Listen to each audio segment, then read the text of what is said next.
CM Nitish Kumar को राजनीतिक पटखनी देने के बाद अब उपेंद्र कुशवाहा का नरेंद्र मोदी का जो प्रेम है, मोदी प्रेम, वो उभर कर सामने आया है। आज उपेंद्र कुशवाहा ने एक बयान दिया जिसमें उन्होंने कहा है कि 2024 लोकसभा का जो चुनाव होगा उसमें नरेंद्र मोदी के व्यक्तित्व के सामने कोई नहीं टिकेगा। पूरी विपक्ष जो है वो ढेर हो जाएगी और नीतीश कुमार का तो कहीं कोई नामो निशान नहीं रहेगा। मौजूदा समय में ही नीतीश कुमार को पूरे देश की राजनीति में देखा जाए तो कोई नहीं पूछ रहा। बिहार में भी उनकी पार्टी तीसरे नंबर की पार्टी है। फिर से हमला बोला गया है उपेंद्र कुशवाहा के द्वारा नीतीश कुमार को लेकर। उपेंद्र कुशवाहा ने कहा है कि मुख्यमंत्री नीतीश कुमार विपक्षी एकता को लेकर जो मुहिम चला रहे हैं उसका कोई खास असर देखने को नहीं मिल रहा। अभी तक जो स्थिति है उसमें विपक्ष अलग अलग है। प्रधानमंत्री के दर्जन भर उम्मीदवार पूरे देश में घूम रहे हैं और कांग्रेस विपक्ष की सबसे बड़ी पार्टी है।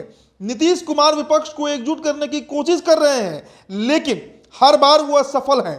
ऐसे हालात में 2024 के लोकसभा चुनाव में नरेंद्र मोदी के सामने कोई भी नेता नहीं टिकेगा। तो अब सवाल उठता है कि क्या उपेंद्र कुशवाहा ने जो नई पार्टी बनाई है राष्ट्रीय लोक जनता दल, उसके बाद अचानक से नरेंद्र मोदी के प्रति सॉफ्ट क्यों दिख रहे हैं उपेंद्र कुशवाहा और इतना खुलकर तारीफ क्यों कर रहे हैं उपेंद्र कुशवाहा? क्यों ये बात कह रहे हैं कि 2024 के लोकसभा में नमो के सामने कोई नहीं टिकेगा? बता दें कि एनडीए से अलग होने के बाद मुख्यमंत्री नीतीश कुमार ने टुकड़ों में बटे विपक्ष को एकजुट करने की एक मुहिम भी चलाई थी। आपको याद होगा वो दिल्ली गए थे और तमाम जो विपक्षी पार्टियां हैं खासकर कांग्रेस को छोड़कर उनसे मुलाकात भी कर रहे थे, जिसके बाद वो कांग्रेस के जो सबसे शीर्ष नेता है सोनिया गांधी, राहुल गांधी, उनसे भी मुलाकात करने गए थे लेकिन वहां पर उनकी बात नहीं बनी थी। आपको याद होगा बीजेपी ने जमकर हमला बोला था, यहां तक कह दिया था कि दरअसल सोनिया गांधी के दरबार में नीतीश कुमार पहुंचे तो जरूर लेकिन उनकी मुलाकात ही सोनिया गांधी से नहीं हो पाई।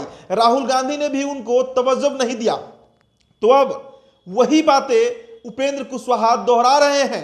उपेंद्र कुशवाहा कह रहे हैं कि नीतीश कुमार का कोई जनाधार नहीं बचा है, बिहार में सबसे छोटी पार्टी बनकर रह गए हैं, तो ये सपना कि देश के प्रधानमंत्री बनेंगे ये कैसे सफल होगा? और अगर विपक्ष की बात करें तो अभी भी सबसे बड़ी पार्टी के रूप में कांग्रेस ही है जो बीजेपी को फाइट दे सकती है या 2024 के लोकसभा में चुनाव खिलाफत में डट कर लड़ सकती है। तो ऐसी स्थिति में उपेंद्र कुशवाहा ने खूब तारीफ किया है नरेंद्र मोदी का।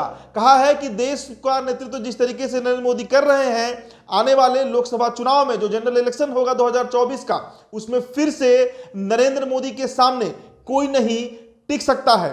तो अब यही सवाल उठता है कि क्या आरएलजेडी जो है यानी राष्ट्रीय लोक जनता दल वो अलायंस में जाएगी एनडीए के? ये सवाल अब उठने लगेगा भाई, क्योंकि कारण है कि उपेंद्र कुशवाहा कल ही पार्टी का ऐलान करते हैं और आज ही वो बीजेपी की प्रशंसा करने लगते हैं। और इसका अब क्या जवाब आता है जेडीयू की तरफ से, आरजेडी की तरफ से, वो भी आपके साथ हम साझा करेंगे। आप बने रहिए द बिहार टॉप के साथ। मेरा नाम उदित तारण है। बहुत बहुत शुक्रिया।